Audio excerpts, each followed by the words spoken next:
Revenge with Karen. I knew it was going to be one of those nights when Gwen clinked her wine glass and called me background furniture. 400 employees.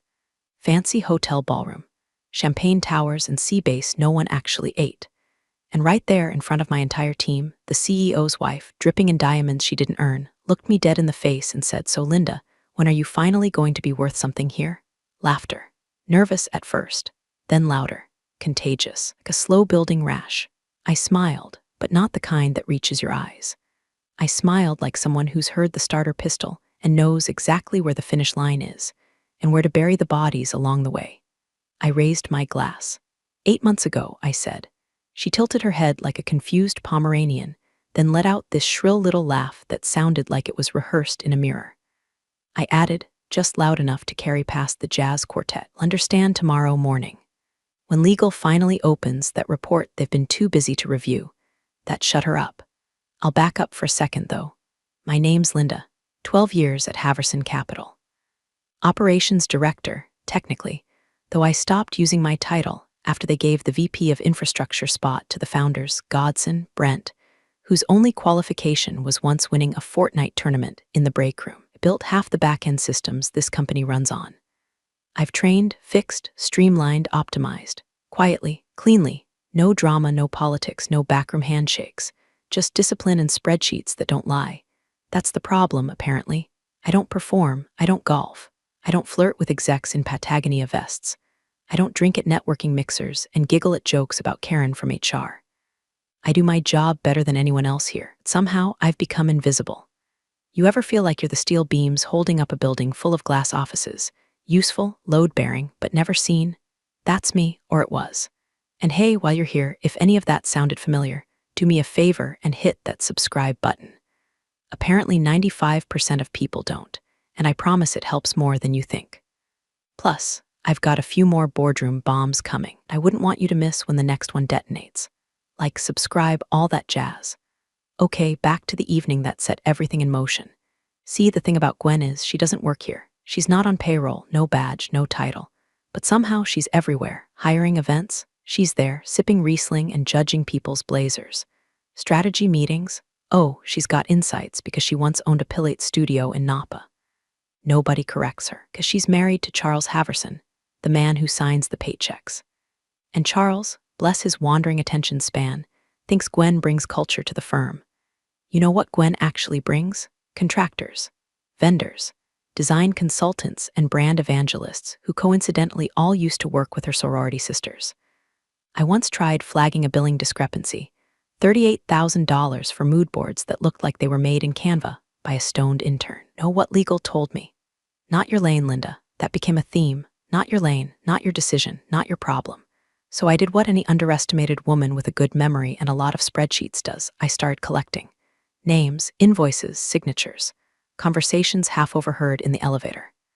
Times, dates, payment schedules. I'm not flashy, but I'm surgical when I need to be. And I knew if I wanted anyone to believe me. Need more than a gut feeling and a couple red flags. I'd need a map through the rot and a body count. But that came later. That night at the awards dinner, that was the spark. Gwen had gotten bolder lately. Crueler. She called my team the office drones. Said we had zero vibe. She laughed when I asked about cross-functional alignment. Said I should let the boys handle the big rocks. And Charles just smiled like she was performing at a country club talent show. What Gwen didn't know is that 8 months prior, I'd already made my first call. Not to HR, not to the board, but to someone far more dangerous to a company like this. An outside compliance firm, not flashy, not loud, but legally lethal when provoked. And baby, Gwen had provoked. A month after Gwen tried to publicly reduce me to IKEA decor, I found myself in the hallway outside the executive conference room, waiting for the espresso machine to finish hissing out a thimble of brown water that somehow cost $18 a pod. That's when I heard it. "No, Gwen, I swear, procurement's gonna throw a fit if we bring Calix back in." "Oh, please," Gwen snorted. "Calix is gone. This is ClearPath, totally different entity." "Same results, less red tape. You sure legal's cool with that?" the VP asked, voice shaky. "I'm not asking legal, Mitchell. I'm telling you, ClearPath is handling the next 3 campaigns. I already signed off. I didn't move, didn't breathe. I just let the hiss of espresso cover the blood spike in my ears. Calix. That vendor was blacklisted 3 years ago after our internal audit team found out they were double billing us for strategic asset assessments, which turned out to be PDF templates they bought on Fiverr. I remembered the fallout vividly. Charles had even sent out an all-staff email. We are committed to transparency and integrity in our vendor relationships. Apparently, Gwen's commitment had an expiration date. Back at my desk, I opened the ledger. No Calix, but I found ClearPath Dynamics LLC billing us under the same project codes Calix had used. Same invoice structure. Same zip code, same font, same font.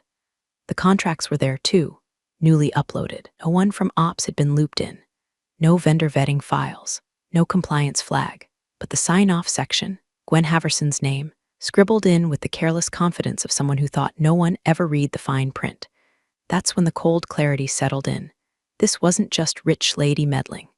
This was calculated, coordinated, dangerous. So I did what no one else had the spine to do. I pulled up a name from a card I kept tucked behind my work ID. A contact I'd met at a conference years ago. Used to run compliance at a healthcare firm until he helped expose a kickback scheme tied to cardiac stent overuse. Quiet guy, dead eyes, perfect memory.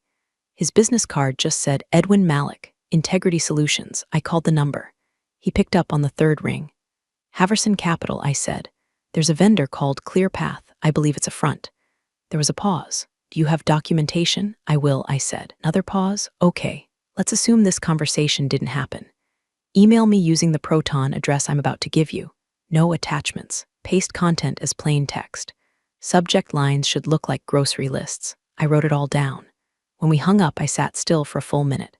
Not scared, not proud, just activated, like someone had finally flipped the switch I didn't know had been installed in me. That night, instead of watching my usual rerun of Chopped with a glass of boxed wine, I built a new folder on my home laptop. Labeled it Spreadsheets Gwen, innocuous, boring, lethal. I started with the invoices, then the timelines, then the cross-checks with procurement emails. Edwin had told me, build the story like a prosecutor. Leave no room for interpretation. I wasn't just flagging a mistake anymore. I was building a case. Over the next few days, I traced ClearPath's formation back to a registered address in Scottsdale, a P.O. box shared with 3 other entities. One of them, a consulting group Gwen had raved about during a beach offsite. They totally get my brand energy. I cross-referenced company filings. The manager on record for ClearPath, a woman named Hallie Bowers, Gwen's old roommate, maid of honor at her wedding. LinkedIn said she was a creative operations evangelist, which is the kind of made-up title people use when they're laundering something. I didn't tell anyone, not legal, not HR, not even the one sympathetic director who still brought me coffee sometimes and said things like, you deserved better, you know. No one, just me, and Edwin, and the spreadsheets. I was about to start turning over stones no one wanted touched, and I was ready to find whatever was rotting underneath. I sent the first batch of red flags, vendor discrepancies, shell registration patterns, invoice overlaps to legal on a Tuesday. 3 days later, I got a reply. Not from the general counsel, not even from his assistant. Just a generic message, appreciate the flag. We're currently prioritizing merger-related items and will revisit this at a later date. Translation, Gwen is untouchable. Go away, spreadsheet lady. I forwarded the same package to HR, adding a polite but firm note asking if vendor relationships involving close personal ties fell within their ethical purview. The head of HR, Tricia, who once described herself as a neutral vessel for company energy, called me instead of replying. Linda, I get that you're concerned, she said in her breathy yoga instructor voice, but Gwen's not technically an employee, so we really don't have jurisdiction here. She's authorizing vendor contracts. I mean, sort of, but she's not like, in the system, you know? She's authorizing contracts with her name. Right, so that's more of a Charles thing, not ours. I hung up before I said something that would get me fired for cause. Sat there with the phone in my hand, looking out at the parking lot. An entire company was being hollowed out from the inside. The people paid to prevent that were doing sun salutations in the break room and pretending the queen wasn't running her own side empire under their noses. I don't know what made him show up at my desk that afternoon. Maybe he'd overheard something. Maybe he just had a working sense of ethics. But Marcus Quen appeared with a mug of black coffee and a quiet voice. You flagged ClearPath, right? I didn't answer, just raised an eyebrow. He set the mug down. I I ran their EIN against our procurement logs. It's clean on paper. But their billing address matches one we had flagged back in 19. For something called Bright Range Creative, canceled after a contractor came forward claiming they were billing for non-existent interns. Guess who the founder was? I blinked. Hallie Bowers. He smiled. Bingo. That was the first moment I didn't feel entirely alone. Marcus was young, maybe 30 tops. New suit, unassuming. Kind of guy most people overlooked at meetings unless they needed a ruling on compliance codes. But he was sharp, and apparently just paranoid enough to be useful. We started meeting in quiet corners of the building, empty conference rooms. Late lunch breaks in the wellness pod. He brought access, I brought documentation. Together, we built something that looked less like a concerned employee's report and more like the opening chapter of a criminal case. ClearPath wasn't the only name. There was Arbor 9, then Lexivox, then an art therapy consultancy out of Portland called The Third Ear, which billed us $14,600 for executive emotional harmonics. Each one tied, directly or indirectly, to Gwen, a friend, a cousin, a former bridesmaid who's finally getting her turn. Marcus and I drew a chart, connections, money flow, approval signatures. It looked like a spider web, only this one didn't catch flies, it just funneled money. I shouldn't be doing this, Marcus said one night, rubbing his temples. If this gets out, it won't, I said. Not until it's ready. What does ready look like when it doesn't feel like we're the only ones who care? He looked at me. We are the only ones who care. He wasn't wrong. But caring wasn't enough. I needed evidence. Patterns, something bulletproof, so I started building it on weekends. After hours, during fake dentist appointments. A secret report, plain formatting, minimal headers, just the facts, cross-referenced and time-stamped. Edwin coached me through it over Proton Mail. Every document added had to answer a single question. If I were the last honest person in the company, could this still hold up in court? Each night, I backed it up to a thumb drive disguised as a broken key fob in my purse. I labeled the file SOP Update Q3 and buried it 3 folders deep on a backup laptop that looked like it hadn't been touched since 2012. I stopped using company Wi-Fi. I stopped printing anything in the building. I stopped trusting anyone who smiled too wide at Gwen's jokes. But I didn't stop building, because somewhere along the way, this stopped being about me. It became about making sure no one else got silenced, sidelined, or laughed at like I was. Not again, not on my watch. The new org chart dropped on a Thursday, no fanfare. Just a PDF attached to a quarterly realignment announcement email, buried beneath blurbs about wellness challenges and a vague promise of cross-functional empowerment. I opened it out of habit, expecting the usual recycled nonsense. But then I saw it, my role, reassigned, title gone. The promotion I'd been gunning for, quietly promised by 3 different VPs over the past 6 months. It went to a guy named Connor Hastings. 29, wore Yeezys to board briefings. The same guy who once slacked me, hey, how do you make the cells do math again? Connor, who couldn't find a VLOOKUP with both hands and a GPS. I didn't rage. Didn't send the email I drafted and deleted 3 times. Didn't even slam my laptop shut. Just stared at the screen until the fluorescent lights above my desk buzzed loud enough to make my molars ache. Later that day, I found myself at a catered luncheon for the board and senior staff. I'd been invited as a silent observer, which is HR speak for we need someone to take notes and refill the iced tea. Gwen floated in like she always did, beige silk blouse, vintage brooch, and that permanent squint she wore like a mask of superiority. Halfway through a dry Caesar salad, she turned to Charles and stage whispered, "We don't promote folks who get more excited about spreadsheets than people." The table laughed. I didn't. She looked at me, smiling like we were in on the same joke. I smiled back through gritted teeth, and in that moment, the entire war crystallized. This wasn't just about misuse of funds or shady vendor shell games. This was about erasure, about being surgically written out of something I had spent over a decade building, because I didn't look or sound like the vision Gwen had for the company, because I took pride in logic and precision instead of curated energy and Instagrammable vision boards. That night, I didn't pour a glass of wine. I didn't rewatch reruns. I sat down at my kitchen table, opened my laptop, and added a new section to the report. Patterned obstruction of advancement opportunities, 42 pages. Time-stamped feedback requests. Performance reviews with exceeds expectations highlighted. Names, dates, follow-up emails. instances where less qualified male colleagues were promoted or given visibility. I even included a particularly damning email from a VP who accidentally copied me instead of a different Linda, in which he wrote, "Give her a candy project. She's not partner material, but she'll keep the ops stuff clean." Highlighted that one in bold. By 2:37 a.m., the report had grown to 112 pages, not including exhibits.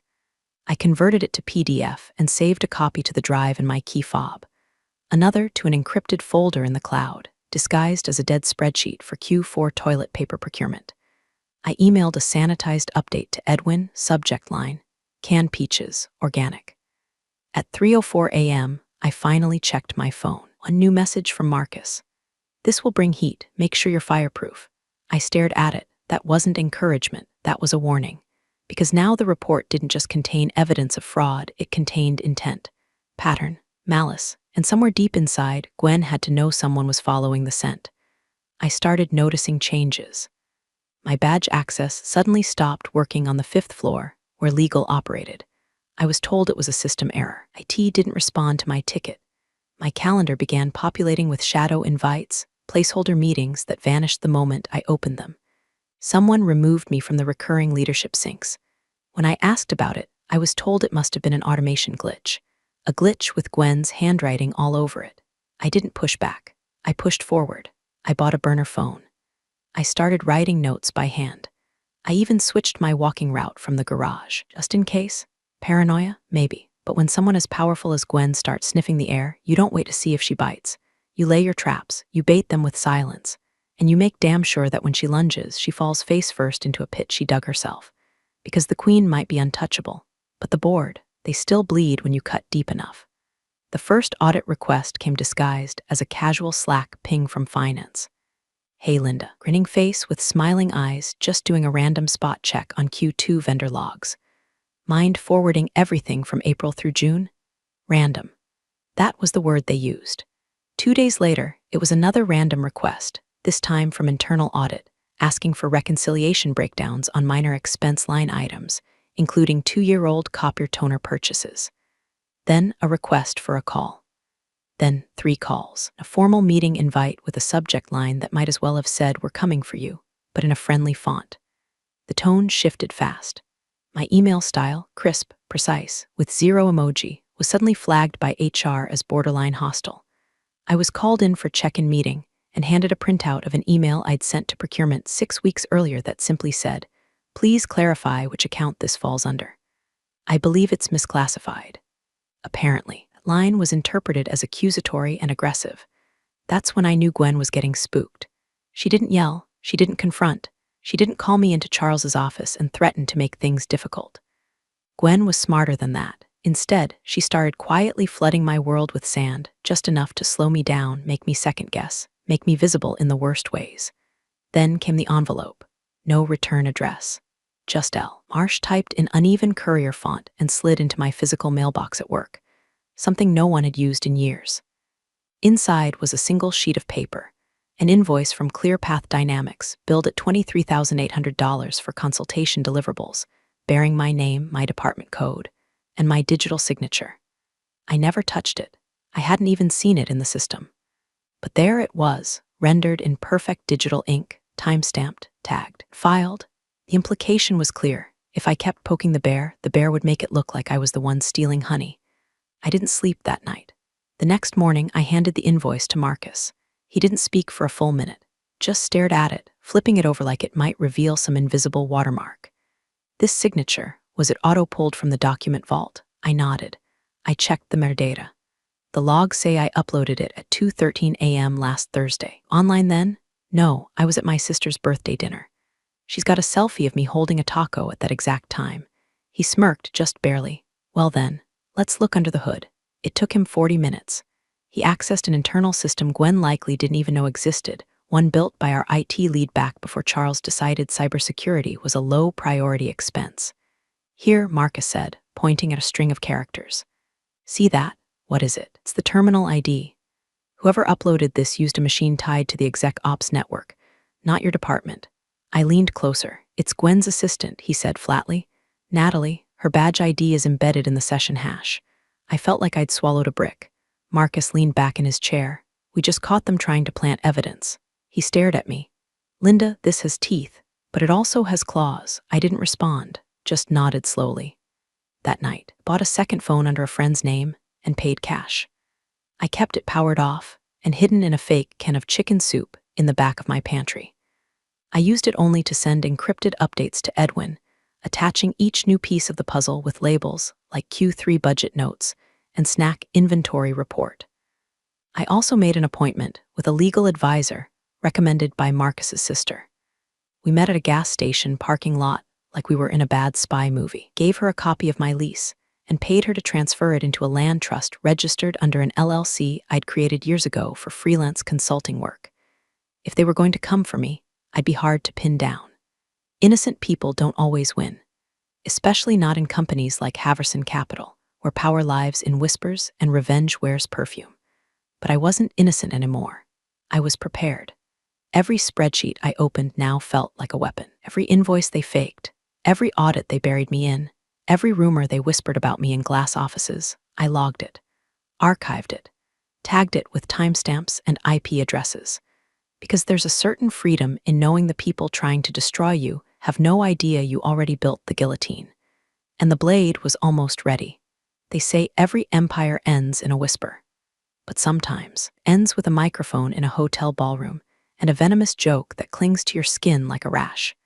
We were at the annual leadership retreat, Lake Geneva, white linen name tags, mandatory trust-building exercises involving ropes, blindfolds, and the kind of fake vulnerability that makes your teeth itch.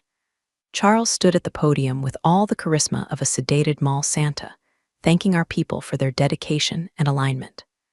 Gwen, wine in hand at 11:42 a.m., took the mic during the Q&A session, grinning like she was about to unveil a game show prize. And let's not forget our backbone, Linda Marsh, our favorite spinster who makes the trains run on time, even if she never quite catches one herself. There it was. The room sucked in a breath. Nervous laughter followed, a few horrified glances in my direction. I didn't flinch. I didn't even blink. I just sat there, stone-faced, as Gwen grinned at me like she'd just handed me a corsage at prom. She was escalating. Hard. 2 days later, I was called into a meeting with my boss, Stephen, the kind of executive who wore Patagonia vests over button-downs and thought transparency meant seeing you on the email that buried your career. We're pivoting your role, Linda, he said, hands steepled like he was about to deliver a TED talk on empathy. It's part of a broader reorg. Be transitioning into a new position focusing on cross-departmental coordination for our culture enhancement initiatives. I don't understand, I said. Where does that sit? Well, technically, it doesn't report into any single division. It's more of an agile, floating stewardship role. Do I still manage the ops team? He glanced down at the folder in front of him, pretending to check a note he'd already memorized. Direct reports will be redistributed across existing leads to better leverage their verticals. In English, I was being shelved, stripped of my team, my projects, my power. They wanted me isolated, disoriented, forgotten. Instead, I got focused. That night, I opened the report again.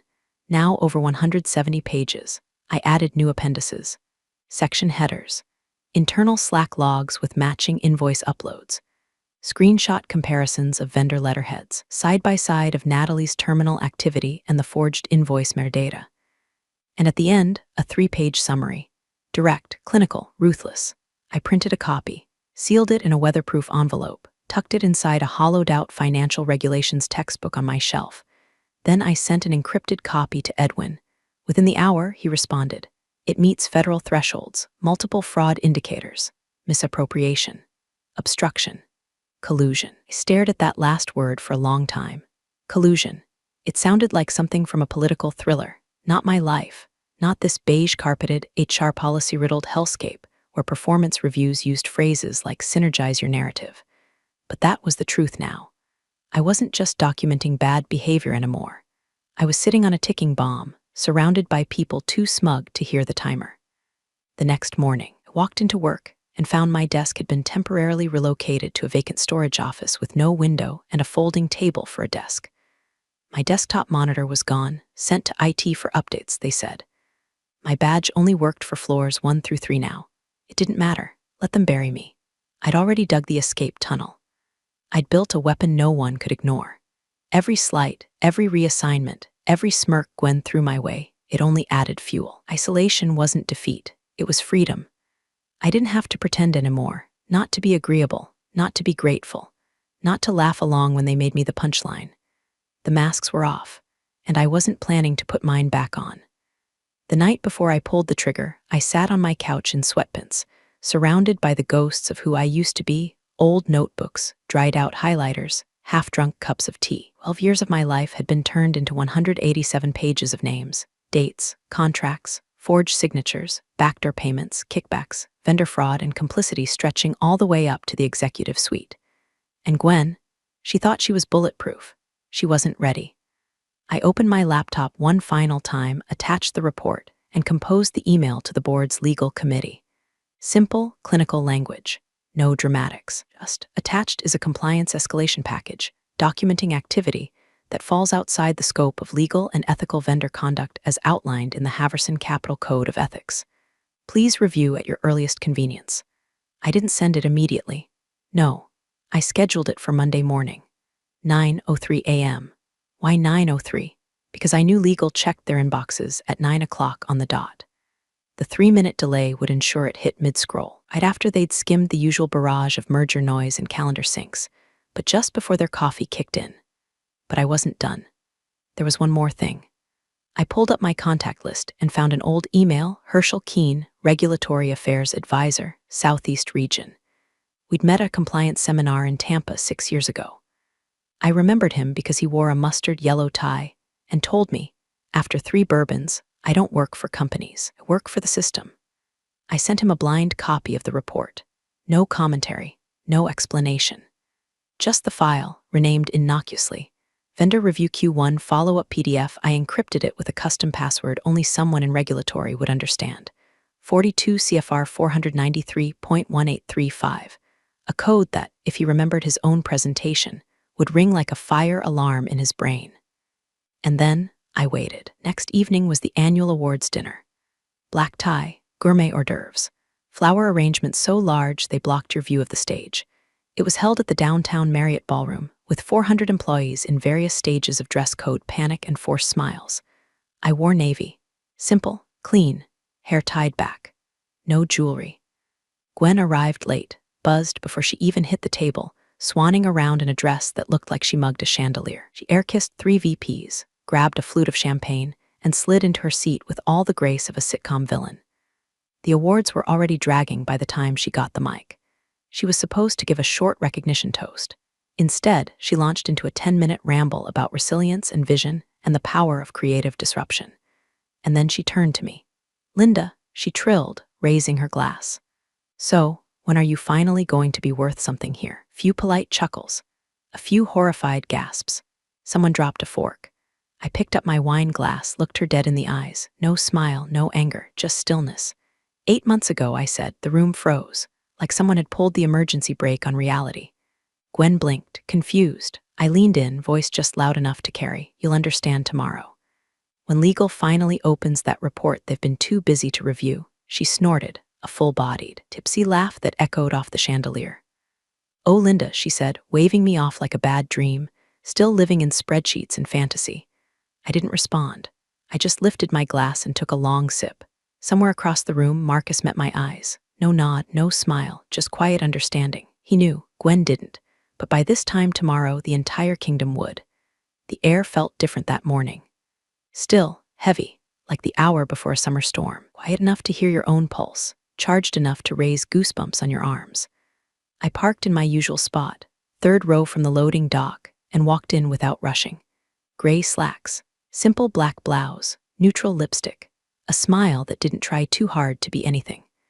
I carried my usual coffee in one hand and a flash drive in the other, though I knew I wouldn't need it. When I stepped through the glass front doors of Haverson Capital's headquarters, the place was already humming. Phones were ringing, not the polite kind, real ringing, frantic, jagged. Reception looked like a funeral parlor, stiff and stunned. The executive wing was sealed off with a red "Do Not Disturb Legal in Session" sign hanging from the conference room door like a warning flag. Through the frosted glass, I caught a glimpse of the general counsel pacing, with a stack of papers in hand, the CFO sweating through his collar. The elevator opened behind me. Gwen, wearing oversized sunglasses inside, like a hungover influencer, and carrying a Starbucks venti latte like a royal scepter. She waltzed in without noticing the shift in the air. Until she did. "Good morning," she chirped to the receptionist, then paused mid-step. Her nose twitched, her posture stiffened. The air wasn't behaving the way she liked it to. And then she saw him. Elias Ramirez, head of compliance. Cold, competent, and allergic to flattery, stood near the elevator holding a thin manila envelope. When he spotted Gwen, he didn't smile. He just approached, wordlessly handed her the envelope, and gestured for her to follow. She blinked. "Is this about the Q4 contractor roll-up?" He didn't answer. Just walked. She followed, muttering something under her breath about people getting bold. They disappeared behind the glass door of the adjacent conference room. I kept walking, past a VP whose face looked like he'd seen a ghost. Past an intern who whispered, "Is today the announcement?" To no one in particular. I reached my desk, sat down, placed my coffee beside the keyboard and didn't touch it, logged into my terminal, waited. 2 minutes later, the company intranet crashed. At first, it was just the main dashboard, error 500. Then the internal chat stopped refreshing. Then the vendor portal turned into a spinning wheel. System admin pinged out a mass email from his personal Gmail, experiencing unexpected system instability. Please do not attempt to reboot local terminals. In other words, don't touch anything. We're under review. A chill ran through the building like an invisible wave. Conversations died mid-sentence. Laughter, forced, office-brand laughter, stopped altogether. People stared at monitors like they were waiting for divine revelation to come through Outlook.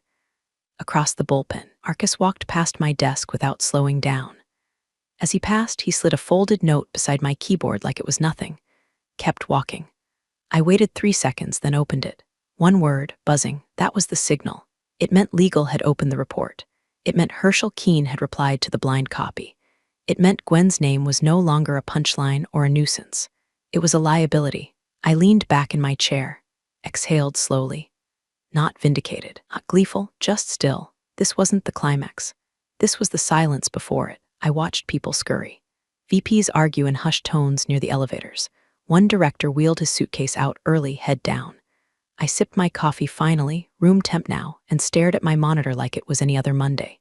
But inside, I knew. The engine had already started, and it was heading straight for the throne. At exactly 11:17 a.m., building's rhythm changed forever. It didn't start with a bang. It started with shoes, thick-soled, polished, deliberate. 3 men and 1 woman in navy suits, no badges visible but none needed. You could smell it, you could feel it. Authority, federal. The kind of entrance that makes time freeze in corporate corridors. They walked straight past reception. Straight past the security desk. Straight through the executive wing doors without a word. No hesitation, no second glance, just purpose. Then came Gwen's voice. Sharp, disoriented, echoing off the marble like a bad omen. "What the hell is this? I'm not even on payroll." No answer. The boardroom door shut behind them. The air locked. 2 minutes later, a scream. It wasn't theatrical. It wasn't long. Just one sharp, involuntary puncture in the building's facade. The sound of a woman realizing, for the first time, that the game she thought she was winning had rules she never understood. People froze mid-keystroke. Phones stopped ringing. Even the finance bros who never noticed anything beyond their own reflection paused, eyes darting toward the executive floor like prey sensing a shift in the food chain. A minute later, my name came through the internal chat. From Marcus, "Come to 12E now," quietly. No subject. No salutation, just that. I stood. Smoothed my blouse, left my coffee. Walked through the bullpen like a ghost, not fast, not slow, just inevitable. When I opened the door to 12E, Marcus was already standing. No jacket, tie loosened. Face pale with adrenaline but steady. In his hand, the report, printed, annotated, tabbed. "They finally read it," he said. I glanced past him. The long table was nearly empty. A few board members stood clustered near the far end, murmuring with legal. One of them kept rubbing the back of his neck like he was trying to unscrew his own head. The CFO was seated, hands folded, staring straight ahead as if someone had died. And Gwen's chair, empty, her nameplate gone. I stepped inside, nodded once, and turned back to the window. The city kept moving outside. Cars, buses, birds, completely oblivious to the detonation that had just occurred 33 floors above street level. Word spread like blood in water. By noon, IPO announcement had been pulled from the company website. Deferred pending internal restructuring, the press release said. Internally, everyone knew Gwen was out. Natalie had already been escorted from the building, box of belongings tucked under one arm like a bad joke. The company lawyers? Silent, red-eyed, planning triage. At 12:42, Charles Haverson, the man who once called me reliable but not strategic, stormed down the hallway like a man chasing a ghost. He didn't look at anyone, didn't slow down until he passed me. And in that half-second, I looked up from my desk, eyes calm, voice quiet. You should have checked your wife's signature folder. He didn't answer. He didn't have to. Because in that moment, he knew. She was the match. I was the fuse. And the whole damn empire had just burned exactly the way I planned. You're the real stars of the corporate jungle. Thanks for watching. Hit subscribe, or I'll flick the switch on your old cubicle memories.